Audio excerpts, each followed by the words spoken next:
생활 속에 숨어있는 투자 아이디어를 발견합니다. 투자가 재밌어지는 시간, 투자 재미쇼 지금 시작합니다.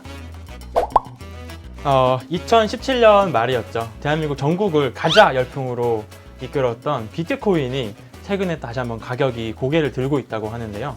이런 비트코인이 가격이 들어올리는 배경에도 금융 지식이 있다는 사실 여러분 알고 계셨나요? 이번에는 비트코인의 가격 상승에 뒤에 숨어 있는 유동성이라는 키워드를 가지고 투자 포인트를 잡아보는 시간 한번 가져보려고 합니다. 이 내용 가지고 김윤서수 연구원님 모시고 한번 내용 나눠보도록 하겠습니다. 안녕하세요, 연구원님. 안녕하세요. 일단은 비트코인 유동성 이야기하기 앞서서 이 비트코인 관련된 레포트를 하기는 좀 애매하지만 조르바와 비트코인이라는 뭔가 조금 생소한 두 가지 단어를 가지고 레포트를 내셨어요. 그래서 그리스인 조르바라는 소설 문학을 통해서 자본시장의 추세를 조금 표현하려고 하신 것 같은데 이 조르바라는 키워드는 어떻게 해서 가져오시게 된 건가요? 그 소설이 이제 그리스인 조르바죠. 근데 최근에 그 그리스 국채의 가격이 굉장히 빠르게 상승하고 있습니다. 그 말은 이제 국채는 그 금리랑 그다음에 가격이 반대로 움직이죠. 그래서 그리스 국채 수익률이 굉장히 빨리 떨어지고 있다는 거고 5년물 기준으로 비교해 봤을 때 미국보다 지금 그리스 국채 5년물이 더 비싼 상황까지 왔습니다. 근데 불과 몇 년 전만 해도 그리스는 재정 위기로 국가가 파산할 뻔했었고 파산할 뻔한 그 국가의 채권이잖아요. 그래서 이게 사실 미국보다 비싸질 이유가 없는데 더 비싸다라는 거죠. 그래서 제가 그리스 국채에 대한 얘기를 하려고 이제 조르바의 소설을 좀 채용을 했고 마찬가지로 비트코인도 최근에 굉장히 빠르게 가격이 올라오고 있는데 이 두 가지의 공통점이 결국에는 유동성 장세를 굉장히 잘 나타내고 있다라는 겁니다. 유동성 장세라고 하면은 금융시장의 돈이 계속해서 이제 풀리는 장세를 얘기를 하고 실적과 무관하게 돈의 힘으로 금융자산 가격이 올라가는 그런 장세를 이제 유동성 장세라고 하거든요. 대표적으로 이제 중앙은행들, 미국이나 유럽, 일본, 중국 전 세계의 중앙은행들이 공통적으로 돈을 시장에 공급을 할 때 나타나는 현상이고 이게 지금 저희가 1분기 후반에서부터 지금 2분기까지 나타나고 있는 대표적인 전 세계 금융시장의 현상이라고 보시면 될 것 같습니다. 맞아요. 이와 관련해서도 최근에 사실 모든 리서치 센터들이 상저하고를 많이 예상을 했었는데 예상보다도 1분기에 좀 신흥국 중심으로의 강세가 많이 나오면서 이게 무슨 이유인가 많이 고민했을 텐데요. 관련해서 유동성 장세가 이런 장세를 조금은 역전시키지 않았나 그런 움직임도 보이는 것 같습니다. 그래서 그러면 이렇게 유동성 장세가 지속이 된다면은 국내 주식시장에서는 어떻게 대응해야 될지 그런 것도 좀 묻고 싶은데요. 말씀드렸듯이 이제 실적도 중요하지만 실적보다 이 돈의 힘으로 올라가는 장입니다. 그래서 아시다시피 실적이 그렇게 좋지는 않죠. 1분기 기업 실적들이 좋지는 않은데 그럼에도 불구하고 시장이 굉장히 빠르게 올라오고 있는 거죠. 그래서 지금은 안 좋은 실적에 대해서는 사실 그 전에 상당 부분 반영이 되어 있는 것 같고 앞으로 좋아질 것이다라는 좀 기대감이 형성이 되면서 자금이 위험자산으로 쏠리고 있는 그런 흐름이 보여지고 있습니다.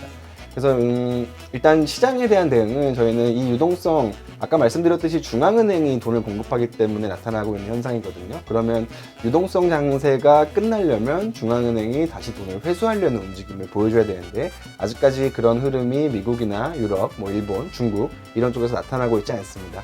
일단 2분기까지는 계속해서 중앙은행이 시장에 돈을 공급하는 쪽으로 통화정책을 운영을 할 것 같아서 우리나라 증시도 여기에 따른 수혜가 충분히 있을 수 있다라고 보고 있고 2분기까지 국내 주식은 계속해서 위쪽으로 가는 흐름을 예상을 하고 있기 때문에 시장에서도 좀 적극적으로 한국 주식을 매수할 수 있는 그런 기회를 활용을 해야 될 것 같고 시장 얘기가 나왔으니까 저희는 이제 반도체 업종을 제일 좋아합니다. 반도체 업종이 G2 간의 어떤 무역 갈등 과정에서 가장 큰 피해를 본 업종이거든요. 근데 만약에 G2가 화해를 한다면 그동안에 가장 피해를 많이 봤던 업종부터 좋아지는 게 맞거든요.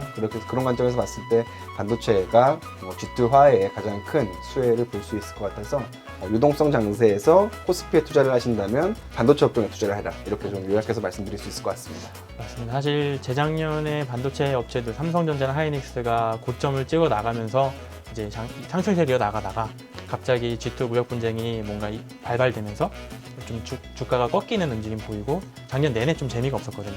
그런 움직임이 이제는 G2 무역 분쟁이 해소가 되면서 다시 한번 반도체 종목에 집중해야 되지 않을까 그렇게 좀 생각이 됩니다. 그럼 반도체 종목들이 사실 1분기에 이미 너무 많이 가파른 상승세를 보였어요. 이런 추세가 앞으로도 지속될지 좀 미리 확인하고 싶다면 어떻게 확인하는 게 좋을까요?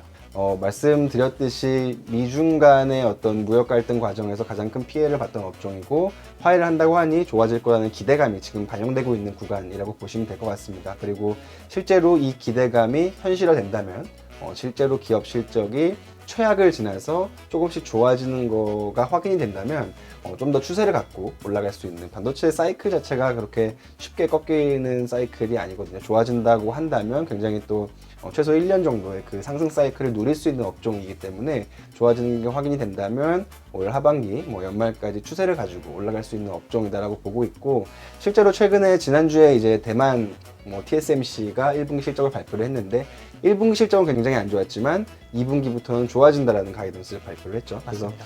그래서 대만 업체랑 우리 업체랑 사실은 크게 다르진 않거든요. 우리 업체들도 우리나라 반도체 기업들도 최악의 시간을 지나서 2분기부터 좋아지는 그림이 나오면 하반기까지 추세적으로 상승하는 흐름이 나타날 거라고 보고 있습니다. 결국에는 조금 이제 기대감이 지금 1분기를 끌어올렸다면은 이제 실적으로 확인하는 이후에 추세적인 상승이 좀 기대된다. 이런 식으로 좀 요약을 해보면 되겠네요. 네, 맞습니다. 그럼 마지막으로 이제 아무래도 최근에 시장을 좀 보는 이제 시각이 불황으로 이제 좀 치달아서 더 이상 시장의 상승이 좀 어려울 거다. 지금의 상승은 잠깐의 데드캣 바운드다라는 식으로 해석하시는 분들도 있고, 아니면 유동성을 바탕으로 추가 상승, 추가 랠리가 한 번 더 이어질 수 있다. 이렇게 좀 보는 시각들이 있는 것 같은데요. 과거의 모습을 보면은 성냥불이 마지막에 좀 강한 불꽃이 되는 것처럼 불황 직전에 이제 좀 유동성 장세를 바탕으로 큰 상승, 소위 말해서 버블이 끼는 그런 움직임이 많았었는데요. 이런 버블에 대한 걱정도 있을 것 같은데 수석님께서는 어떻게 좀 고민하고 계시는지 공유해 주시면 부탁드립니다.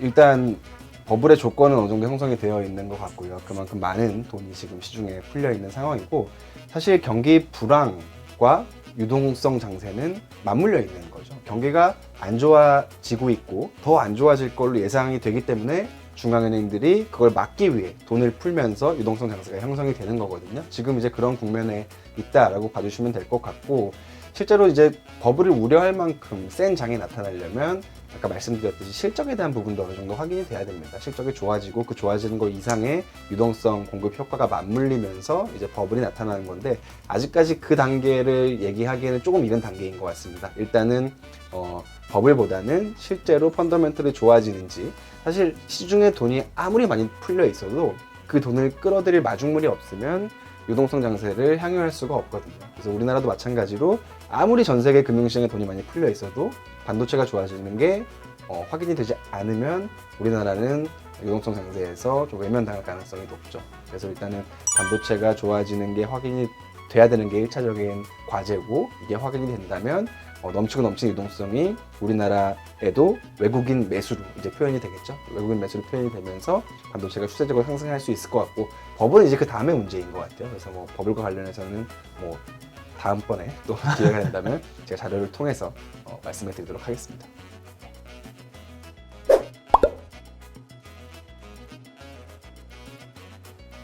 오늘의 투자 재미수 시간 이상 마치겠습니다. 감사합니다.